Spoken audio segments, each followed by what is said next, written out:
Okay, so the first lesson of Algebra 1, this is lesson 1.1, the intro to inverse operations. So guys, we're going to solve these problems by just doing inverse operations. So let's review what they are.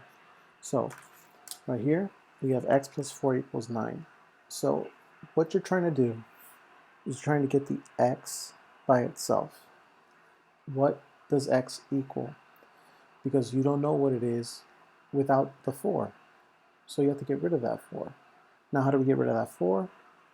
Inverse operations, the opposite of what that number is doing. And the opposite of adding 4 is subtracting 4. So we're going to subtract 4 from both sides. Cancels out.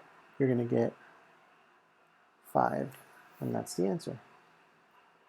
All right, here, we want to solve for y. We want y by itself. We want to get rid of that minus 6 or negative 6. So we do inverse operations. What is the opposite of subtracting 6? Adding 6. That'll cancel out this number, and we do the same thing to this side. We have 12 plus 6 is 18. Okay, so that's what inverse operations do. They cancel out the number that's on the side with the variable, but whatever you do to one side, you do the other, and then you have your answer for the variable. Okay, so that's the inverse for adding and subtracting. Now let's go multiplying and dividing. This is a divided by 3 equals 5.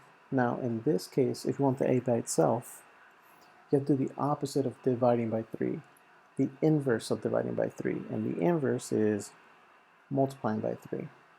The inverse will cancel it out. You're going to multiply both sides by 3. You're going to get 15, and that's a. Okay, here what we have is negative 4 times b, this is multiplying, equals 32. Inverse operations, what's the opposite of multiplying by negative 4? Dividing by negative 4. Now notice the negative sign doesn't change here because this is not adding or subtracting, it's dividing, the inverse of multiplying. So we're going to divide both sides by negative 4. The negative divided by negative becomes positive. The 4 and the 4 cancel out. You're left with positive b. 32 divided by negative 4, you're going to get a negative answer. A positive divided by a negative is going to be negative. And in this case, you're going to get 8. All right. Now, let's talk about fractions. Right here, we have 1/4 times x equals 10. So there's a couple ways to go about it. I like to do something called the reciprocal. The reciprocal is multiplying the opposite fraction. So the opposite fraction of this would be 4 over 1. What that does is 4 times 1 is 4, and 1 times 4 is 4, and 4 over 4 cancels out. So when you do inverse operations, the fractions cancel out. You're going to be left with x. Now, whatever you do to one side, you do the other. So you're going to multiply this by 4 over 1. So you're going to get, multiplying 10 times 4 over 1, you're going to get 40 over 1, or just 40. We're going to do the same thing here. Sorry about that. We're going to do the same thing here. The inverse of multiplying negative 2 over 5 is the reciprocal.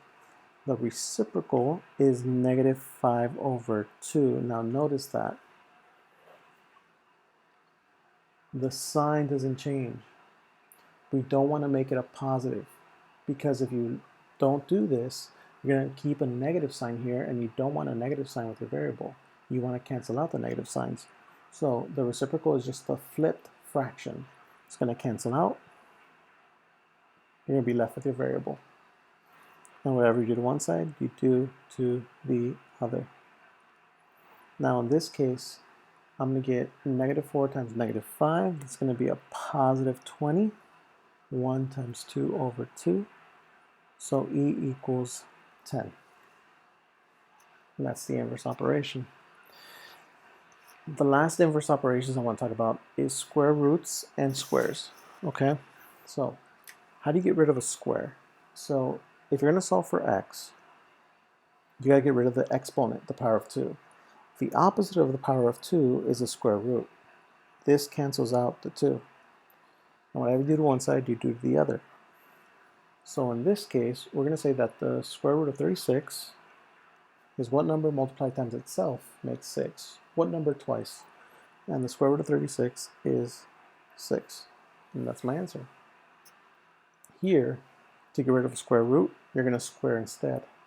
So you're going to square this, and that'll cancel out the sign, and that'll leave you with y. And whatever you do to one side, you do to the other, so you're going to square 8. 8 times 8 is 64, and that's your answer. And guys, those are the inverse operations.